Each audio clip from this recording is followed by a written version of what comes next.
McMullen disappeared on September 28, 2008. When a person disappears without a trace, often the most critical information is hidden in their actions and words from the days before they vanished. Michelle McMullen's last known whereabouts may hold the clues to what happened to her. Understand how it could all happen in front of their eyes and no one have any idea what took place. But as police work to unravel the mystery, they discover a trail of clues that takes the case in an unexpected direction and leads to an extraordinary conclusion.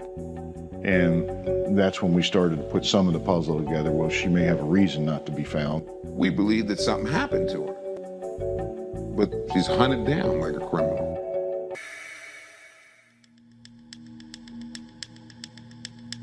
On the day before she disappears, 27-year-old college student Michelle McMullen leaves her apartment in Ruston, Louisiana, and begins the long 18-hour drive to her hometown of Harrisburg, Pennsylvania. She's bringing her 6-year-old son, Jaden, back to live with her parents.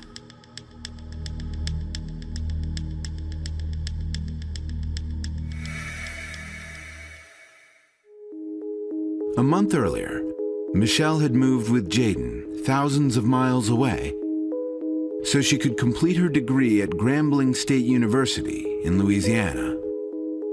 She was very serious. She was taking online courses. When it got close to the time for her to complete her studies, they told her she had to go to school there in order to finish. She has been a very dedicated mother. Jaden has been pretty much her life. She's spent most every waking moment caring for him. She focuses most of her activities around him. And as a determined student, Michelle is intent on forging a better future for her and her son. Michelle was a very attentive and a very focused to identify, how she needed to move forward in most things in her life. But when Michelle arrives at school, she is stunned to learn that the grant she had been expecting has not yet been approved. So she was very frustrated. I mean, she had planned on not having to need monies to pay for schooling for the fall. She had to sit down and figure out how she was going to pay for school, pay for her room and board, pay for books.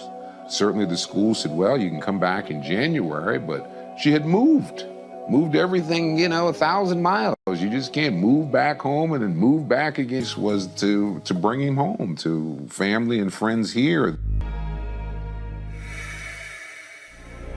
It was September 26th, which was a Friday, that she was scheduled for work, and her boss at the McDonald's, she indicated that Friday she had to make some scheduling changes.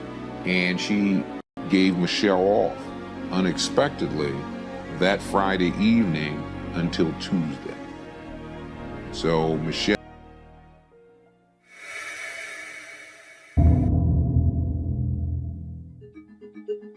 That Saturday afternoon, after attending her college's homecoming football game, Michelle sets off with Jaden.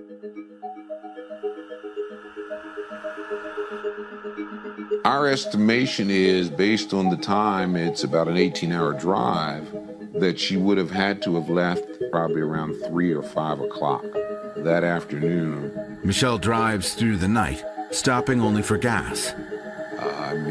Michelle drove here in an amount of time that would certainly say that she didn't stop very much. I asked Jaden if they had stopped and slept, and Jaden said he slept and took naps, but he said every time he woke up, his mom was still driving. Michelle makes one phone call from the road to a childhood friend in Harrisburg. I understand that Michelle, upon arriving in Harrisburg, spoke to her friend, told her friend that she was coming in town and that she needed to drop her son with her. Michelle asks her friend to watch Jaden for the weekend and then take him to Michelle's parents on Tuesday once Michelle is back at school. Her friend later tells the McMullins that Michelle had specifically instructed her not to tell them of her trip until she dropped Jaden off. Certainly our feelings were that Michelle did not contact us primarily because we would have not left her leave immediately upon arriving after driving such a long time. I would have insisted that she stay, even if I had to sit on her and, take her keys or whatever it is that I needed to do, but she would not have left that night.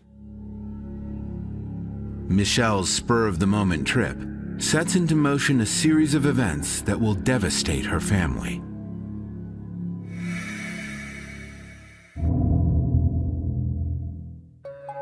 Around 8:30 Sunday evening, Michelle arrives at her friend's place in Harrisburg with Jaden.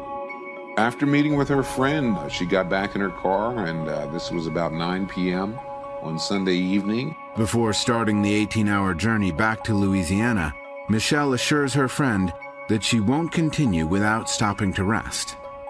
Michelle's friend was concerned about her traveling after having been up for such a long period of time. Michelle had told her friend that she had some pillows and blankets in the car and that she would stop along the way back, but that she was certainly intent on trying to get back to school by Tuesday morning. But Michelle promises her that once on the road again, she will call to check in. And she does. The call lasts only a few minutes. It is the last time anyone speaks to Michelle McMullin before she disappears. As the search begins, her family worries. Could an alarming medical issue be responsible?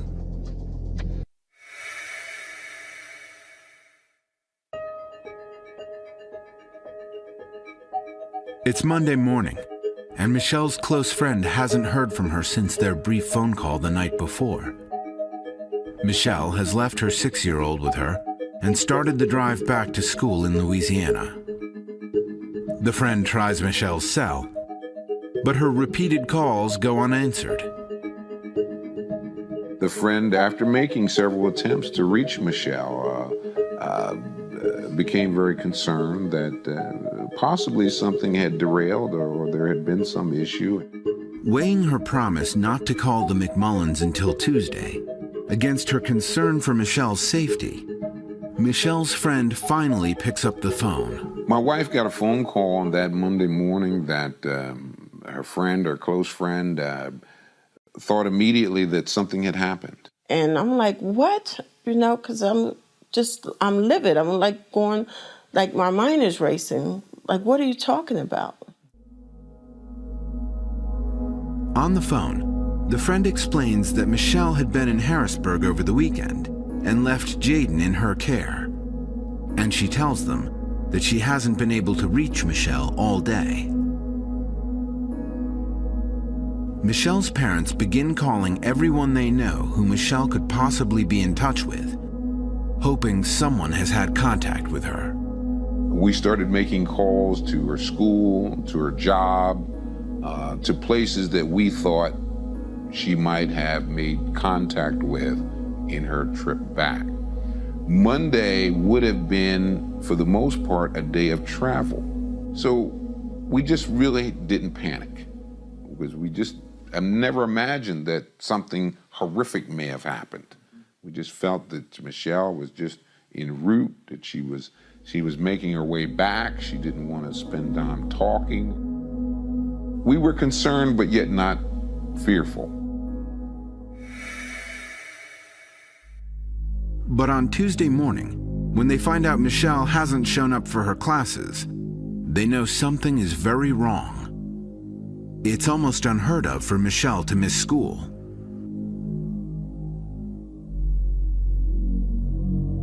On Tuesday, we called the police.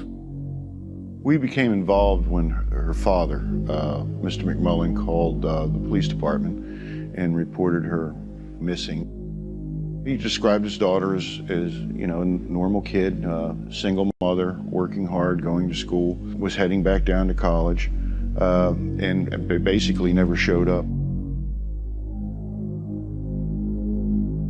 But the police also explain that not enough time has gone by for Michelle to technically be listed as a missing person.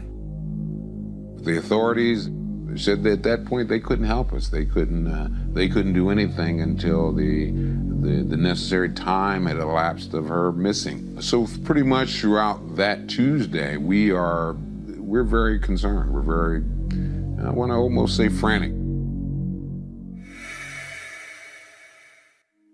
On Wednesday, 72 hours have now passed since Michelle went missing.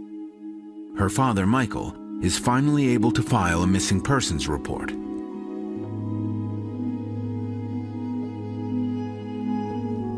Her name is also entered into the National Crime Information Center, or NCIC, database that law enforcement officers use to track missing people.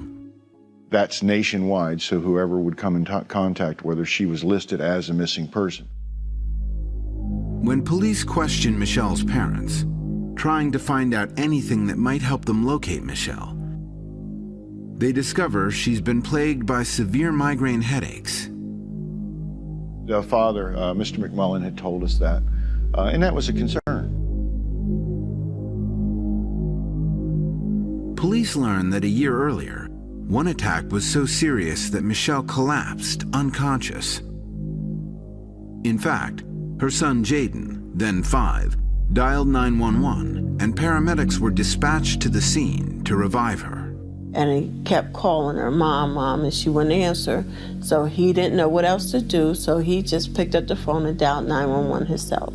Michelle was rushed to the local hospital. She later tells her family that before the attack, her vision had become blurry. Was it possible that Michelle experienced a migraine attack so severe to cause a car accident? It sounds like a chillingly reasonable explanation to her father. We felt that Michelle had been in an accident, that she just, was not in any condition to be driving over 1,000 miles with such little sleep. The possibility that an injured Michelle might be stranded on the road, somewhere between Pennsylvania and Louisiana, haunts both her parents and law enforcement officials. Some of those back roads down there, I mean, you could be missing for a month before anybody would spot your cars. The McMullens immediately take action. We mapped the route from here back down to Louisiana and the towns that were in between here, and to identify the hospitals. From the religious bookstore and copy center they run, Michelle's parents call and send Michelle's photo to hospitals along Michelle's planned route to Louisiana, hoping that someone might recognize Michelle if she is lying in a hospital somewhere, unidentified. So if she would have been in an accident, then we would have known about that, but we came up with nothing. Next, police receive a new clue that will intensify the search for Michelle and deeply trouble her family. On Sunday, September 29th, Michelle McMullen goes missing while driving from Pennsylvania back to her college in Louisiana. Her father files a missing persons report with the local police. Because Michelle has a history of severe migraines, family members are concerned that Michelle may have been injured in a car accident and unable to call for help.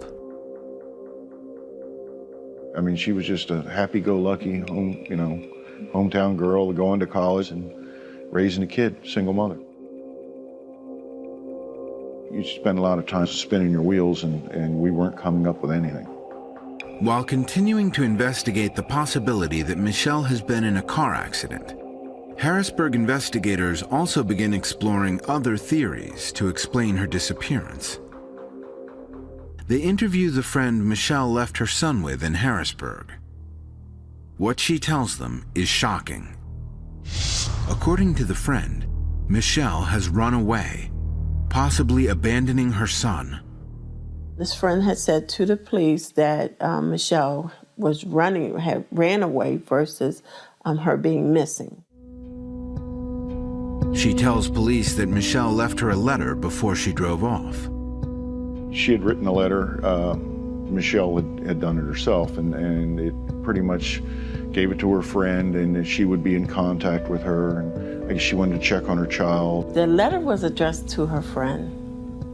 And Had a nurse stating the fact that they're sorry for getting them involved in it, getting them in the middle. In addition to spelling out instructions on how Michelle's son should be cared for, the letter contains many perplexing statements. I don't know what's going on, but I know the fingers are all on me. I was responsible for everything. I'm hurting and scared. But Michelle's mother questions the authenticity of the letter. I said, this is not Michelle's handwriting. I had to keep reading it because, like I said, this is not my daughter's handwriting. It's similar to her handwriting, but this is not her handwriting. It's not. After analyzing the letter and speaking with the friend, police find no reason to conduct a handwriting analysis. They believe the letter is from Michelle. But the statements made in the letter puzzle them. Do they prove that Michelle willingly disappeared? It's an intriguing clue. And that's when we started to put some of the puzzle together. Well, she may have a reason not to be found. But the McMullins are adamant that Michelle would never run away. She was not a type of person who traditionally had run away. Hadn't been proven the type of person who just disappeared for no good reason. There is nothing in the letter to help them locate Michelle. And without more evidence to confirm what Michelle's friend had said, investigators continue to view Michelle as a missing person.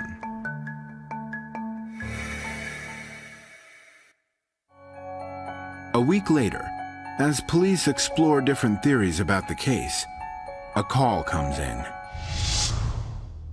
Michelle's 2002 Honda Accord has been discovered abandoned just over the Pennsylvania border in neighboring Maryland, near a truck assembly plant. We became aware Miss McMullin's car was here outside Mack Truck when Mack Truck Security called Washington County Dispatch to advise that a vehicle had been abandoned on the access road here. We sent deputies out to check the car, and our dispatchers checked that license plate number through Pennsylvania Department of Transportation, and we received information that the car belonged to Miss McMullin.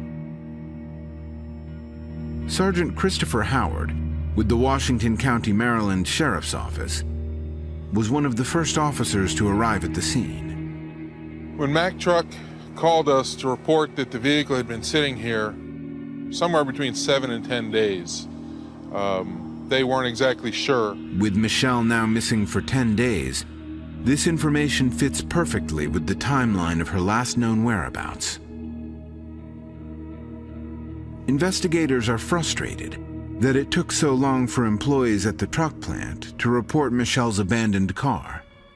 I would guess that they had figured it was probably just an employee's car that had broken down as they were leaving work, and they expected the employee to recover the car. When their car sat here for so long, they finally decided to call us. The news of the car's discovery rattles the McMullins, and in their minds, points to only one possibility. I'll be very honest with you, I really, my heart sank because I felt at that point that she was taken from her vehicle forcibly, not at her own free will, because there was just no way in my mind that Michelle would go somewhere on her own and not contact someone.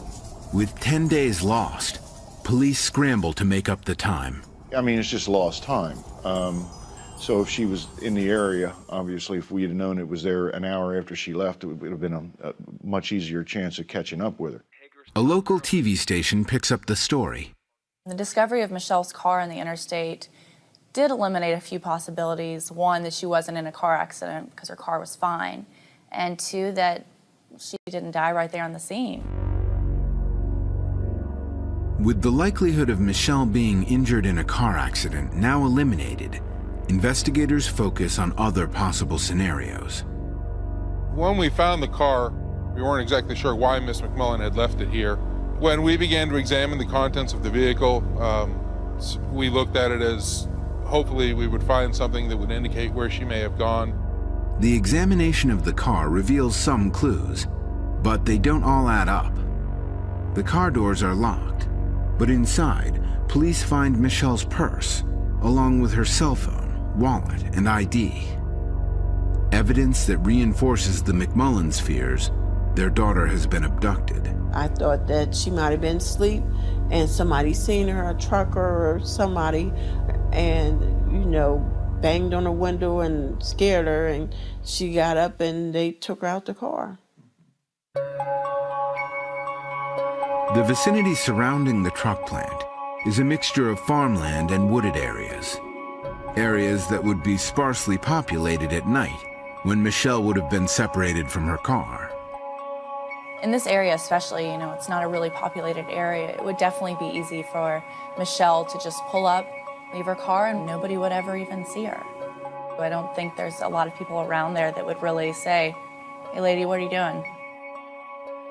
Police form search parties to scour these areas for clues. They also bring in scent-tracking dogs to determine Michelle's movement. The dogs pick up Michelle's scent and track it 50 feet from the car towards the main road before it goes cold. With the bloodhound tracking Miss McMullen from the vehicle towards Moggins Avenue, the conditions that caused her to walk there, again, we had no idea of that. Still, the McMullins contend there can be only one explanation. Michelle did not leave her car willingly. The tractor trailer is about 50 feet in length. And that certainly makes sense that, hey, maybe a truck pulled out, saw her, stopped, went back, grabbed her up, put her in the truck, and went on their way.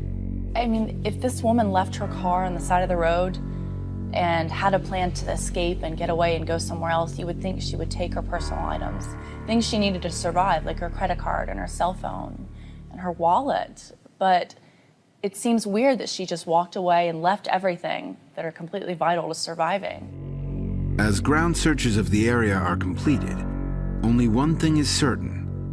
Michelle McMullen is nowhere to be found. We had hoped maybe to find something indicating where she had gone or why she had disappeared. We didn't find anything. The McMullins are frustrated when the police are unable to turn up anything to help them locate Michelle. And they can't believe no one at the truck plant saw her leave her car. How come you could not see if someone got out that car? You would have to notice if somebody's pulling up and pull over to the side. You would have to see that. You have no choice. Even if your back is turned, you're going to turn around, you still would have to see. You had to see that someone pulled that car there and got out that vehicle. But as investigators begin evaluating all of the evidence in the case, Michelle McMullen's disappearance starts to look less like an abduction and more like something else. There was nothing in the car that would indicate to us that there was any foul play. There was no evidence of a crime, no blood or anything like that. Each one of those things that we came up with sort of leads us to believe that, okay, no, she's not a missing person, she wants to be missing. Could Michelle have wanted to disappear? When something from Michelle's past emerges, it throws the missing persons investigation into a tailspin. 10 days after she vanishes, Michelle's car is found abandoned right over the Pennsylvania border in Hagerstown, Maryland. There are two theories about her disappearance. Her family insists she was taken against her will, but police believe the evidence shows that she wanted to disappear.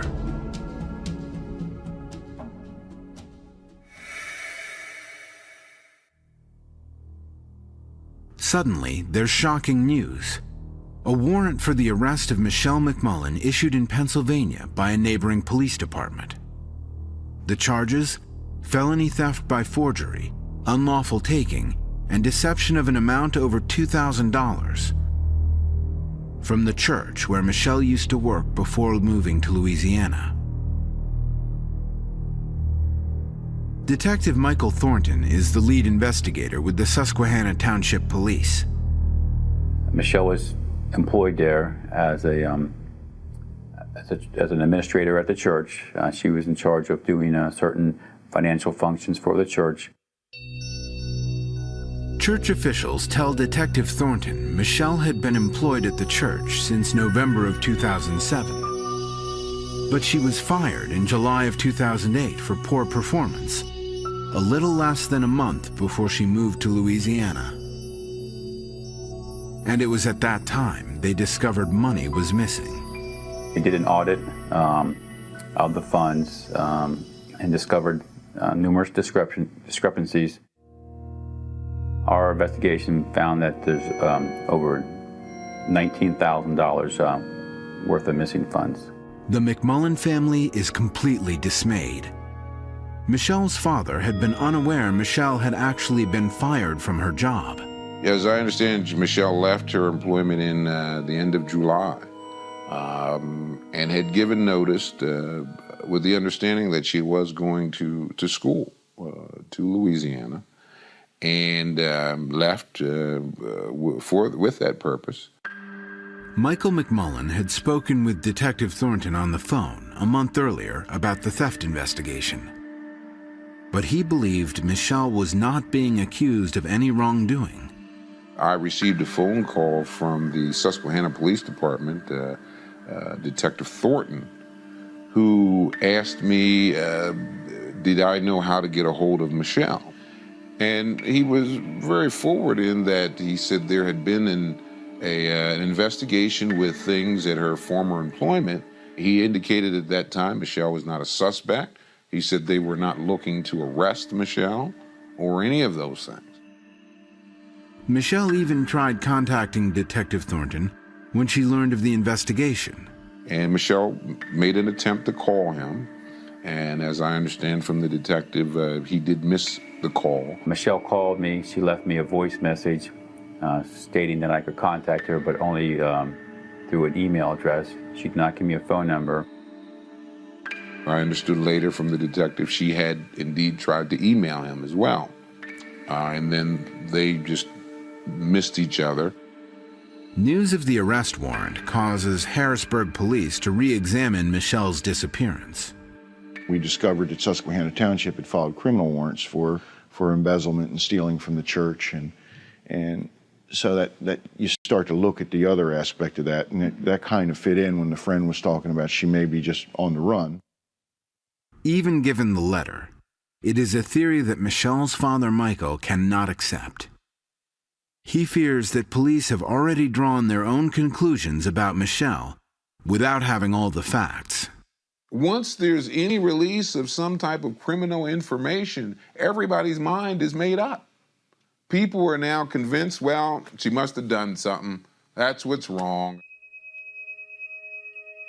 She could be out there laying in a ditch dead, somebody, harmed. There was more information and more reason to believe that Michelle had been abducted than to believe that she walked away because of this criminal investigation.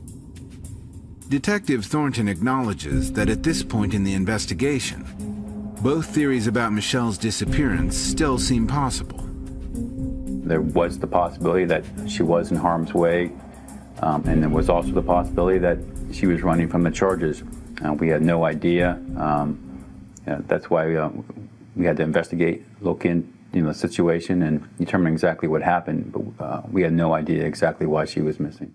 Generally concerned about her safety and want her to return home to them. But while Detective Thornton believes Michelle's parents have been completely forthcoming with what they know, he feels the same can't be said about Michelle's childhood friend, the one who Michelle left her son with before disappearing. Certainly Michelle's closest friend seemed to have a very intricate involvement. There seemed to be a lot of things and situations that involved or surrounded her close friend. Detective Thornton asks the woman to submit to a polygraph test. We gave one of Michelle's friends a polygraph test. We wanted to make sure that we were receiving accurate information. Her answers are analyzed by the Susquehanna Township Police polygraph expert. The results of the test were that person was deceptive. Detective Thornton believes the results suggest Michelle's friend isn't telling all she knows. There's still a lot of unanswered questions. The results of the polygraph test were another piece of the puzzle and gave us direction to look into. But none of this eases the McMullins' pain of not knowing where their daughter is. I've had a lot of people who have said to me, well, you know, you seem to be so calm and so collected through all this. I'd be out of my mind. But I knew my daughter was out there and that somehow I had to find her. And being erratic, being emotional, being, you know, disoriented, just, you know, isn't going to cut it. I mean, you got to be focused.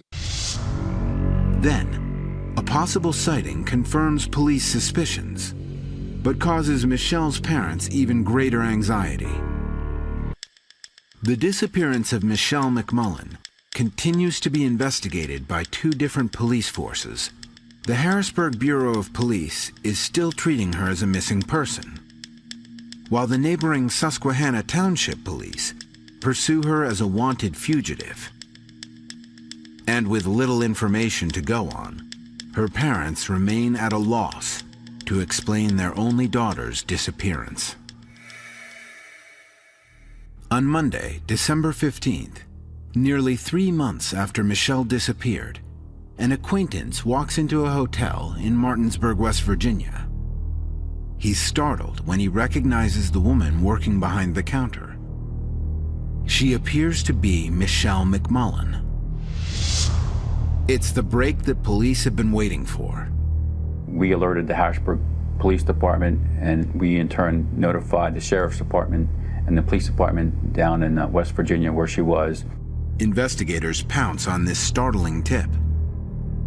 Just 30 miles from where her car was discovered, and a little less than 100 miles from her hometown. Could Michelle McMullen really be so close by? One of our detectives got the information and immediately sent the local law enforcement agency there. But when the officers arrive, they are surprised to find the person believed to be Michelle McMullen has already fled. When police first were alerted of the sighting of Michelle in Martinsburg, they got there, they missed her for like 10 minutes. Well, that news was very frustrating. You know, we were very close to her. You know, we almost found her. And I don't know how she was notified that we were coming. I don't know how that happened, or whether she just said, oh, my friend saw me, the gig's up, and she just, you know, left the area, but it was done rather quickly. Michelle's parents are stunned when told of the sighting. Immediately, we wanted to believe that it was Michelle. I said, where? I mean, how? I mean, I was just full of questions. Investigators question the hotel staff, and a local news station devotes significant time to the story. They saw Michelle working here at the Knight's Inn. A customer come to check out, and a friend that was with the customer recognized her. From what? From Pennsylvania. He was a family friend and recognized her. And as soon as he recognized her, she tried to jump behind the wall so he wouldn't see her. She must have seen him coming. And then he saw her, and then she took off running. The individuals at the hotel were able to identify her in the photos that we had and provided. There's no doubt that's her, and she's now on the run. Investigators determine with near certainty that the woman is Michelle. But the McMullens are not as willing to believe this woman is, in fact, their daughter. So now in my mind, I'm saying, is this really Michelle? So I'm saying, well, I know when the police get there, they're going to do some fingerprints, DNA, something to conclusively, you know, determine this was her. We had a positive ID, so at this point, there was no need to do any forensic stuff or DNA. We knew it was her. She'd been positively ID'd by 2 sources, plus the information we had found in the room clearly indicated that it was her. I don't believe that that individual is my daughter simply because we have not got a 100% ID from the authorities. Police learn that this woman, who identified herself as Monique Watson, had lived and worked at the hotel for the last 2 months. That coincided with the same period of time Michelle has been missing. They examine Michelle's hotel room and uncover some very revealing evidence. She was living in the room at the hotel. We found stuff in the room that indicated that she was going by the name Monique Watson. We also found evidence that she was trying to obtain false ID, false driver's license, birth certificates, social security cards with that name. Hotel employees told me that they knew her as Monique Watson. When I kept saying Michelle McMullen, they had no clue who I was talking about. So I had to keep referring to her as Monique because that's how they knew her. That's how they knew her as a friend, as a hotel employee, as a neighbor. Reporter who might have helped her move from Maryland to West Virginia, who her friends were, who she had contact with. Evidence. The Harrisburg Bureau of Police closes their missing persons case. But for Michelle's parents, the case is far from over. Their lives are still full of uncertainty and fear for their daughter. I can't think about the negative aspects of this. I have to think about finding her, period. And that's what I've been asking other people to do. Michelle's son Jaden still waits, wondering when he will see his mother again. Sometimes, you know, he's the average 6-year-old boy, and then at other times he's like that little child that's like, where's my mom? That's his words, where's my mom?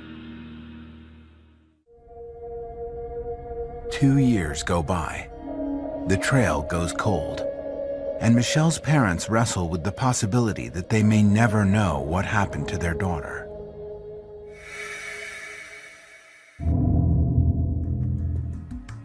Then, on January 21st, 2011, police in Oakland, California get a startling call, which breaks the case wide open. A disappeared viewer has recognized Michelle at a hair salon. The Oakland police team up with the FBI, and 4 days later, they raid the salon. Michelle, who has been living under an assumed name, tries to flee, but is caught and arrested. On March 4th, 2011, Michelle McMullen is extradited to Pennsylvania to face charges of theft and forgery for crimes dating back to 2008.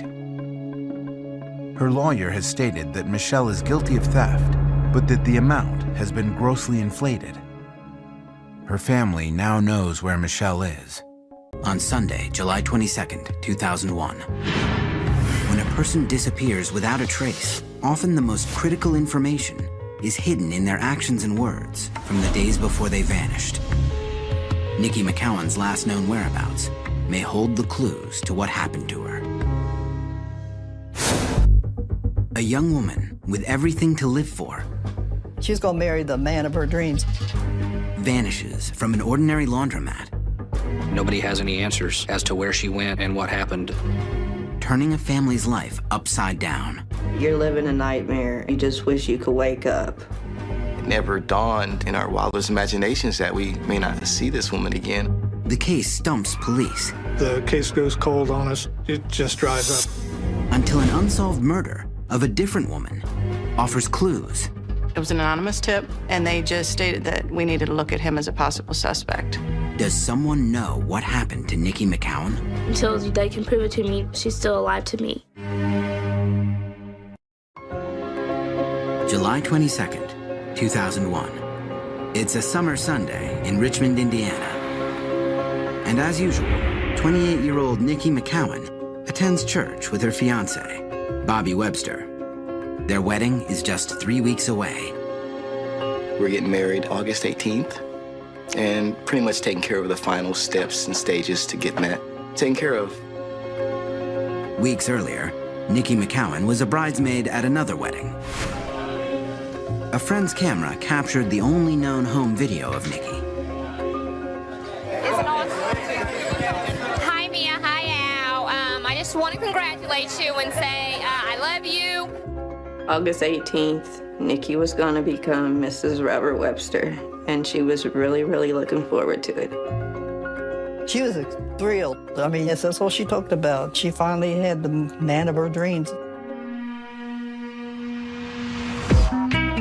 Nikki McCowan and Bobby Webster had dated in high school.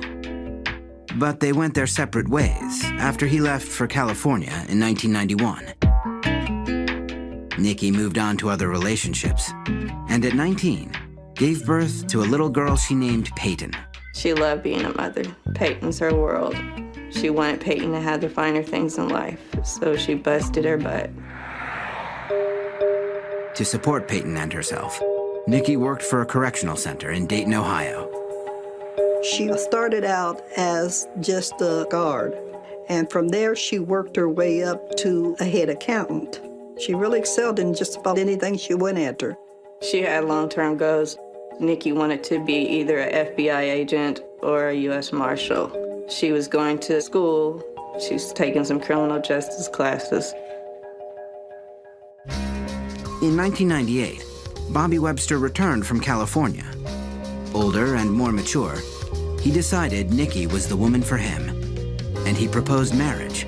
What attracted me to Nikki was her strong will. She knew what she wanted, and she went out and got the things that she did want, and her mind was made up before she even started. Nikki's parents and her 9 siblings are thrilled. This was the way it was supposed to be, you know. She was going to be happy.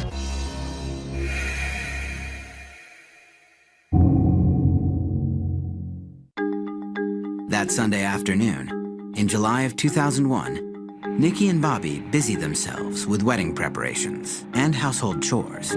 I had made plans to go with my cousin, Billy, to get his tuxedo sized. And she took my vehicle and she took the laundry, and she said she was going to knock out the laundry while I was at the mall. Around noon, Nikki heads to her parents to drop off her daughter Peyton before going to a nearby laundromat.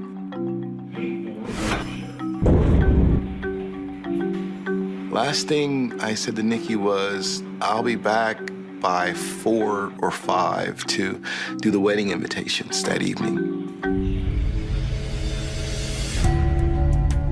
A few hours later, Nikki drops by her parents' house again, while her clothes are in the dryer.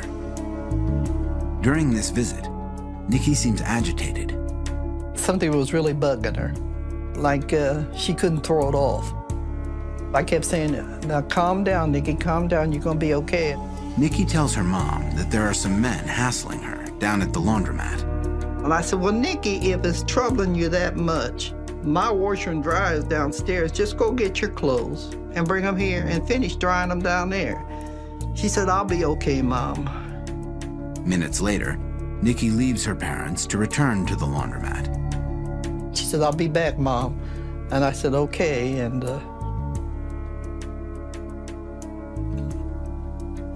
that's it.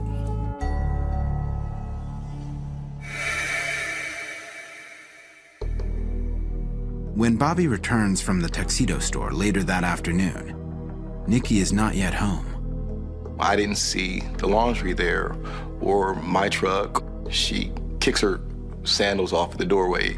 And I think that's the first thing I noticed. Her sandals weren't there, but you know, I just figured that I'd gotten home before she did. 2 hours later, Nikki still hasn't returned. Bobby begins to worry. The time I thought something may be wrong was between 6 and 7 with no phone call. When Nikki is late to pick up her daughter Peyton, her mother assumes she's at work. I just said, oh, she's all right. I said, you know how Nikki sometimes, just on the spur of the moment, will jump in her car and go over to Ohio because she worked there. At the apartment where Nikki lives with Bobby and Peyton, there are no signs that her absence is anything more than temporary. Her essentials are still on her bedside table. She left her purse, her ID, her clothes was all there. There was nothing missing outside of the laundry that she took with her to go to the laundry. As night falls and Nikki fails to return, the McCowans become increasingly anxious. Everybody seemed a little concerned, but the last thing we would think that she was missing. But by 10 p.m., Nikki's fiance senses that something is very wrong. The first thing within my mind is something has happened as far as a vehicle accident or something like that. We drove to Dayton to see if she might have been stuck or she didn't have a cell phone or anything, way to call nobody. The family checks along the highway, but there is no sign of Nikki. By 2 a.m., the McCowans are racked with worry. Everybody seemed really, really concerned. It seemed like it was really starting to hit everybody at that time. Nikki's father insists the family go to police immediately and fill out a missing persons report. When he did that, I knew something was up because he was always the one that says, out of all my kids, this is the one I know can handle anything. But now, in the space of a single Sunday afternoon, the McCowans' world has been thrown into chaos. My head got to spinning. Where is Nikki? Coming up, suspicion focuses on someone close to Nikki. There wasn't any question that he was being deceitful or lying. On Sunday, July 22nd, 2001, 28-year-old bride-to-be Nikki McCowan disappears from a laundromat in Richmond, Indiana. She lived life. She lived it to the fullest. It never dawned in our wildest imaginations that we may not see this woman again. I mean, that was the last thing to cross our mind.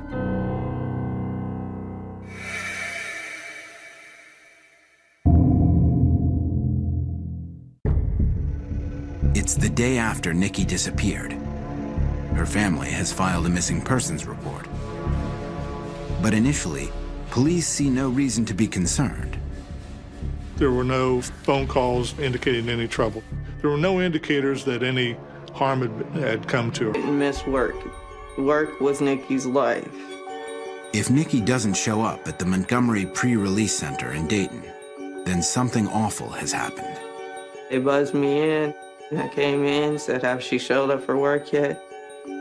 They said, no, we haven't seen Nikki. At that moment, I broke down. I started crying my eyes out. I started walking the yard, and I said, shit, Lord. And I kept saying, Lord, just bring her home. I don't know where she's at, but just bring her home.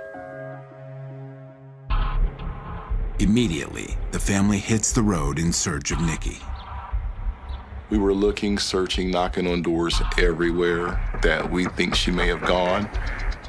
We passed out flyers, trying to get some attention for Nikki so we could get some help. Vehicle.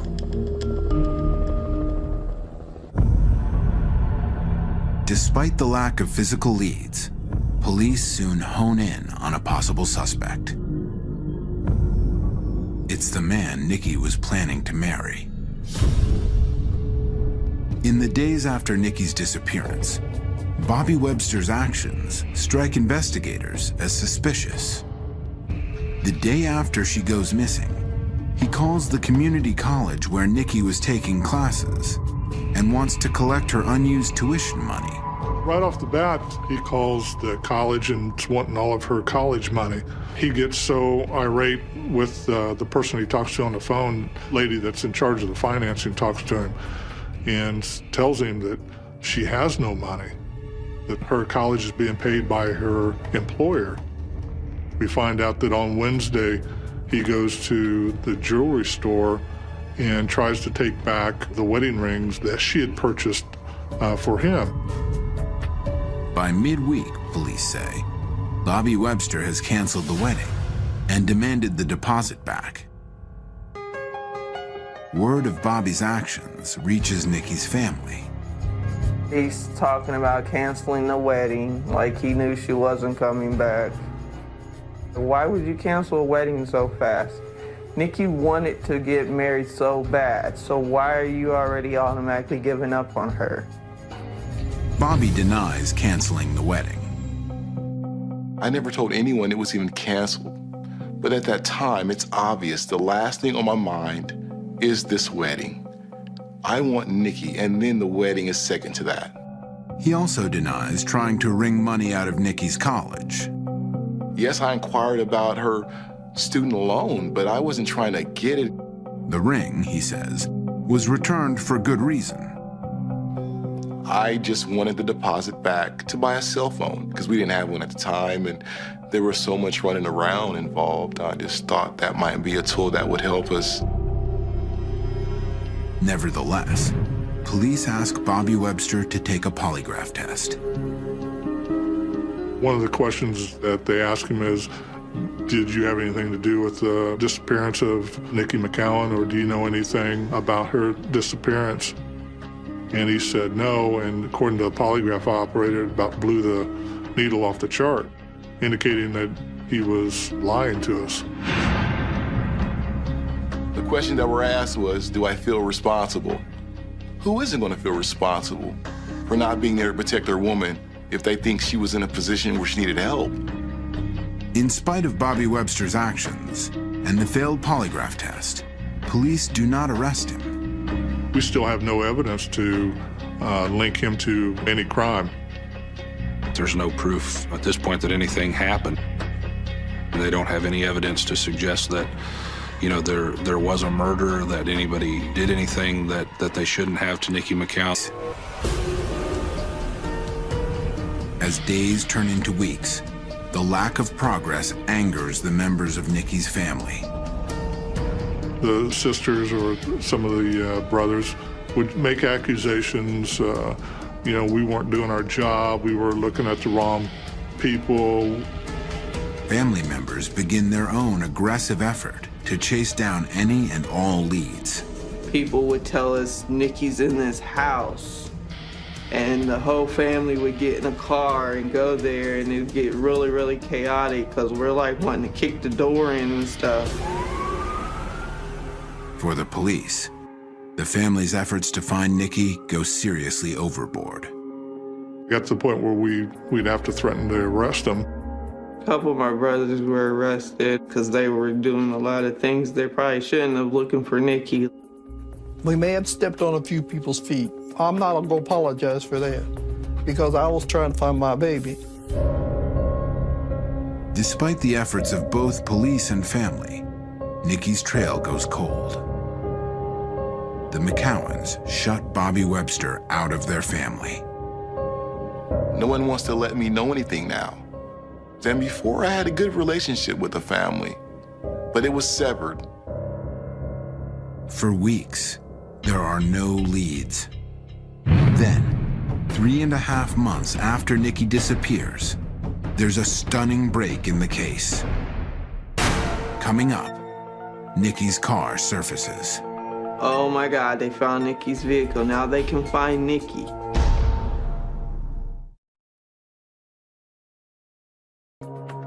Almost 4 months. A lot of information, but it doesn't take us anywhere. So that leads us to a dead end.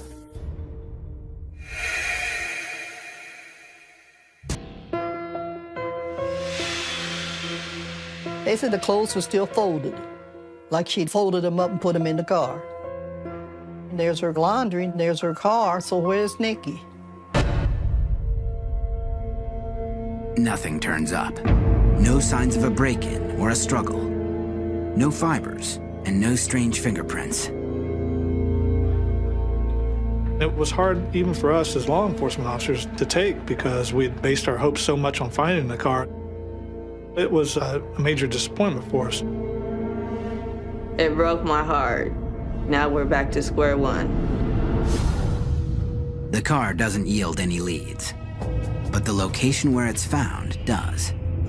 A man named Tommy Swint lives just a quarter-mile away.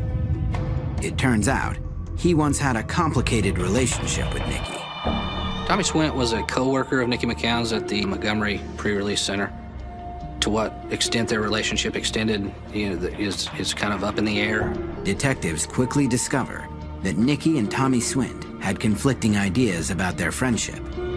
He was more like a big brother to her, but in his eyes, I think that he was looking at her in a different light than she was looking at him. They also learned that Tommy Swint had a violent streak, one that Nikki's sister Michelle had experienced years earlier. I had stopped by Nikki's apartment. Outside, I could hear her screaming, and as I opened the door, she's sitting on a chair with her foot inside his chest. He's like leaning over, And she's like, help, he's trying to rape me. I felt that if I hadn't stopped by that day and I hadn't walked in the door, that he may have raped Nikki. Now, detectives want to talk to Swint. But Swint will not cooperate. And without specific evidence, police cannot force him to do anything. Like Bobby Webster, they tag him as a person of interest. We're not saying at that point in time that he actually killed her, but he's got information that could be helpful to us to lead us to her whereabouts and what happened to her. Despite having two persons of interest, the investigation stalls once again. It just dries up. The case goes cold on us. The McCowans struggle to keep Nikki's case in the public eye. That's the thing that they tell you to do. Keep it in the media's attention. Don't let them forget.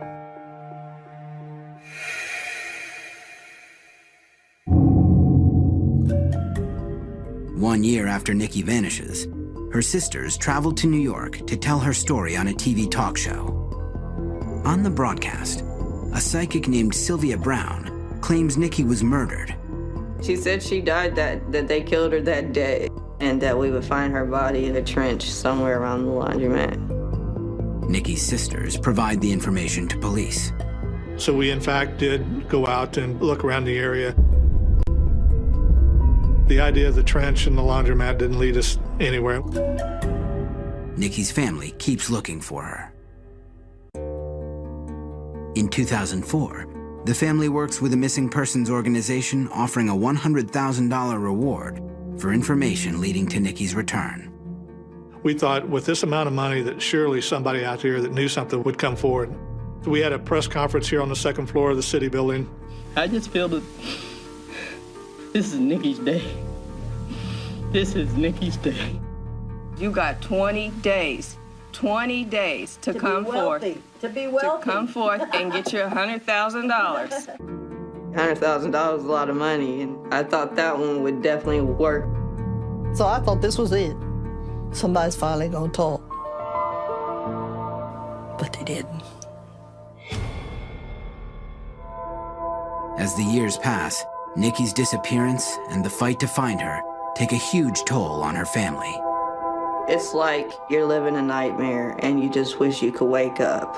Your life was fine. Now you have a missing sister. Nikki's daughter Peyton, just 9 at the time of Nikki's disappearance, grows up without a mom. For the longest, I didn't like to hear the word mom. It was hard going around watching all kinds of daughters and moms holding hands and being happy together. With Nikki gone, it's Nikki's mom and sisters who raise Peyton. On the 5th anniversary of her disappearance, family and friends gather to remember Nikki. We gathered at the laundromat and we had candles lit. Peyton, just 14, addresses the crowd and pleads for her mom's safe return. Please, if just do it, just not for the family, just do it for your own good. Just do it because you feel bad for us or something. Just don't keep her away from us because she needs us and we need her. Despite all their efforts, the family of Nikki McCowan cannot prevent her case slipping from public view. Then, without warning, 6 years after the investigation, a bombshell. Coming up, police learn that Nikki's former coworker is connected to an unsolved murder of a different woman. More than 5 years have passed since Nikki McCowan disappeared, leaving a trail of heartbreak and frustration for her family. She had her whole life ahead of her. We fought and fought and fought, and we get nowhere. But just as the trail threatens to go completely cold, a revelation rocks the case.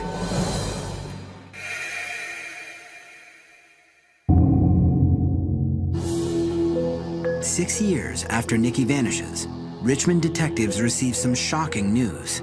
It concerns Tommy Swint, the man who worked with Nikki and once threatened her. Detectives still consider Swint a person of interest in their investigation. They're convinced he knows something. Now, they're stunned to learn Swint has been hired as a police officer for the city of Trotwood, near Dayton.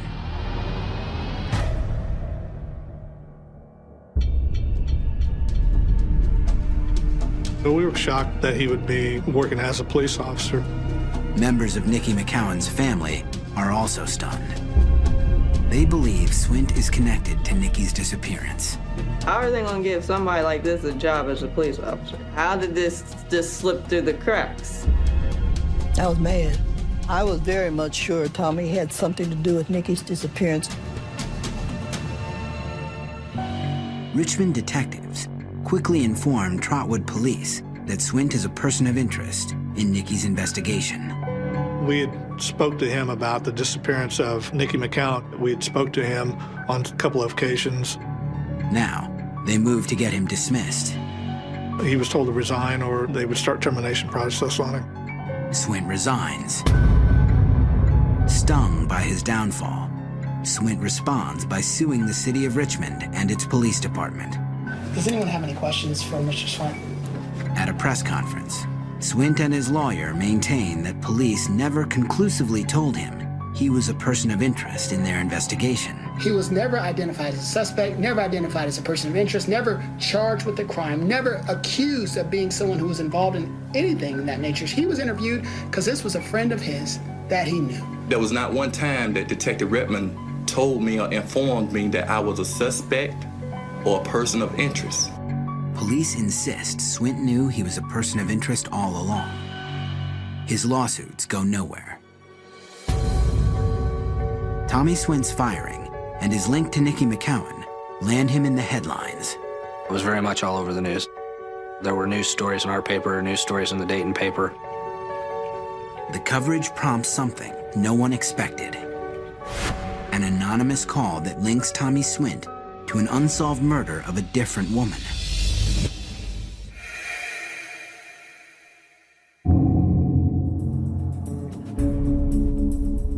We get a call from Dayton Police Department, one of their detectives that works cold case homicides. It's Detective Patty Tackett. Dayton police have received some explosive information about Swint. It was an anonymous tip that called in, and they just stated that we might want to look at him as a suspect. Gave very limited information, but just to the fact that we needed to look at him as a possible suspect. The tip linked Swint to an unsolved murder. 16 years earlier, some forest workers had found a body in a pile of brush near Dayton and reported it to police. What they discovered there was a blanket wrapped around and taped around the body of a young female. The body was identified as 33-year-old Tina Marie Ivory. She had been the victim of a vicious strangling. Tina Marie Ivory was a troubled young woman who had fallen into a life of prostitution and who...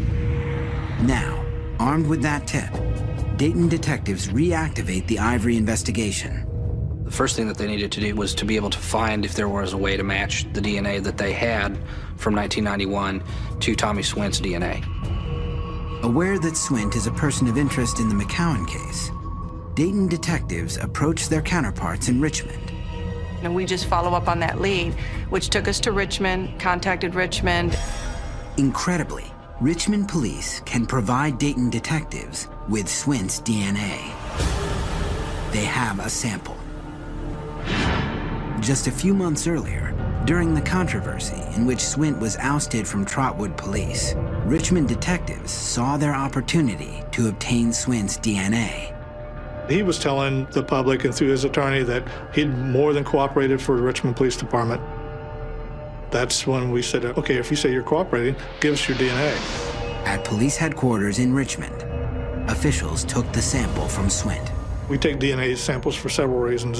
Is one, if something would show up later on, if we could find Nikki McCowan's body, if there was any DNA on her, we would have that to match up. Now, Richmond police send Swint's sample to Dayton's crime lab.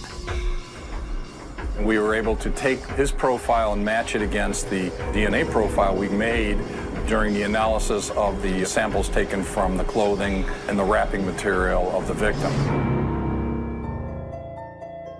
They were able to match that with DNA that was found on the body of the female that was murdered. Detectives have matched Swint's DNA to DNA from the Tina Marie Ivory crime scene. But they still need to tie Swint directly to her murder. Just because you have DNA on a body doesn't make that person the person that murdered her. You have to get more evidence that puts Tommy Swint's DNA there. Detectives must place Swint at the scene of the crime. Forensic experts re-examine the major evidence in the Ivory case. We also had the tape that was used to bind the victim. So the fingerprint examiner looked at the tape again. Amazingly, the re-examination reveals a further impression, unseen 16 years earlier. They were able to lift in a palm print from tape that was used to wrap the body that they didn't have the technology to get back in 1991. Then the next hurdle was to be able to match the fingerprint to Tommy Swint.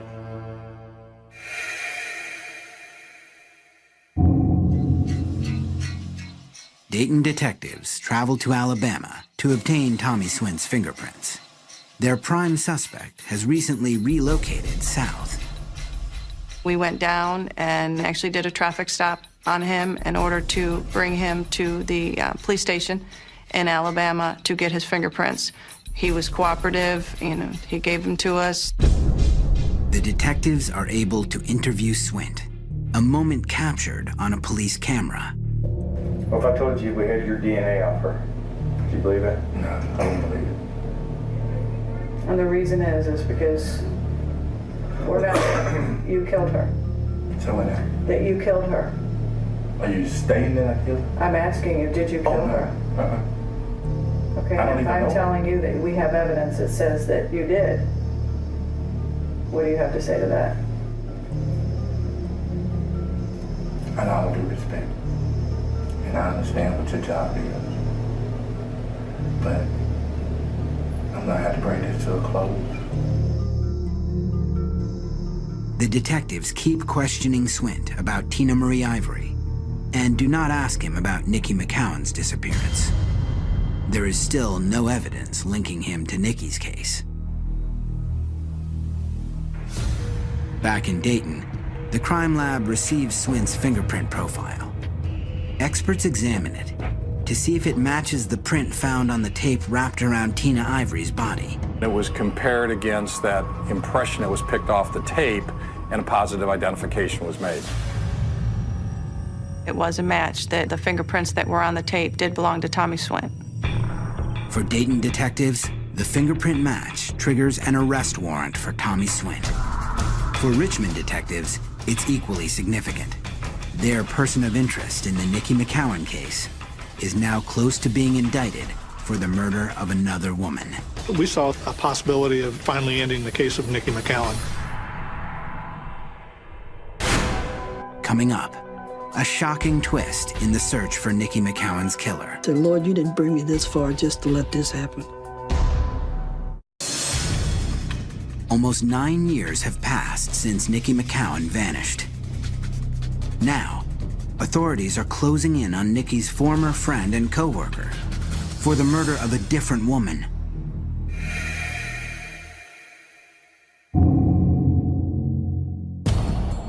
A grand jury in Dayton, Ohio, indicts Tommy Swint for the killing of Tina Marie Ivory. It's the moment detectives have been waiting for. We were hoping that he would say something, admit to us or to them that what happened to Nikki McCowan. Less than 1 hour later, police prepare to arrest Swint in Russell County, Alabama. I contacted Alabama to let them know that the indictment had come out, and they did their procedures as far as getting their backup in order to make sure that they made the arrest. At exactly 1 p.m., police drive up to Swint's house. They approach the front door. At that moment, a shot rings out. They heard a gunshot, and they went into the house. Police break down the door and find Swint on the floor, a gun in his hand. They had found that Tommy had actually taken his life. Detectives on the McCowan case are devastated. we're instantly pissed. We're angry. You know, our one shot that we thought we had of finally finding out and getting a conclusion to Nikki McCowan is up in smoke. Nikki's family hears the unsettling news. My son, he said, Mom, you know what this means, don't you? And I said, what? He said, you ain't gonna find no answer. Excuse me. I said, oh no. I said, oh, please don't let this be right. I said, so close, so close. 9 years after Nikki McCowan disappeared from the laundromat in Richmond, her case has no resolution. Still, her family is grateful that Tina Marie Ivory's family has some answers. I feel blessed that Nikki at least brought closer to Tina Marie Ivory's family, because this wouldn't have happened if there was no missing Nikki McCowan. We might never know. For one man,